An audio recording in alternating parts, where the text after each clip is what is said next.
Amis internautes, n'oubliez pas de liker, de vous abonner et de cliquer sur la note de notification pour ne rien rater. Appel à une descente des forces dites de la résistance. Korogoné affamé reprend son chantage. Il a bien pris le soin de rester au Niger, loin du Bénin.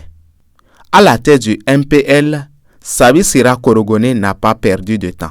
Il a rançonné tout le monde. Grâce à son ami Olivier Bokor, il a gagné gros et a pu s'offrir 2 maisons tout en faisant travailler comme des bêtes de somme ses autres camarades du parti.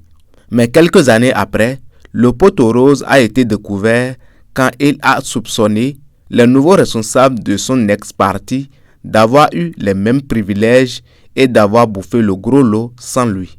Mais ces derniers disent lui avoir donné une dizaine de millions. La situation a conduit les responsables de ce parti à en venir aux mains devant les caméras. Conséquence, le MPL ne vaut plus rien aujourd'hui et c'est à peine si son actuel président ne l'a pas encore bradé. Mais habitué à ces petits jeux de chantage politique, l'ancien architecte du Fonds de commerce politique MPL, Korogoné s'est exilé au Niger pour tenter cette fois-ci un hold-up sur les mécontents qui ne veulent pas démordre. Ceux-ci lui demandant de faire une démonstration de sérénité de sa réelle adhésion à leur cause.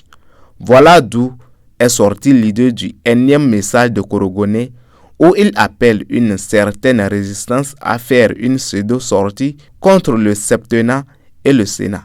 Pendant ce temps, lui-même est au beurre, au frais, dans un hôtel de Niamey, faisant croire à ceux qui lui assurent le confort qu'il va aider à soulever les Béninois contre le président Patrice Talon.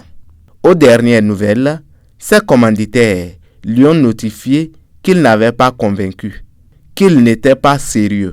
Il va certainement revenir dans un ton plus belliqueux, mais avec le risque de laisser dans la tête des Béninois qu'ils sont simplement la chair à canon dont il veut se servir pour continuer de vivre dans les bonnes grâces du gouvernement Tiani, de Sébastien Ajavon et des autres qui ont encore un peu de sous pour rêver que le Bénin va se détourner de sa chance de développement. Korogoné a faim. Tant qu'il ne va pas trouver un gros pigeon, il continuera de faire des messages. Peut-être même tous les jours.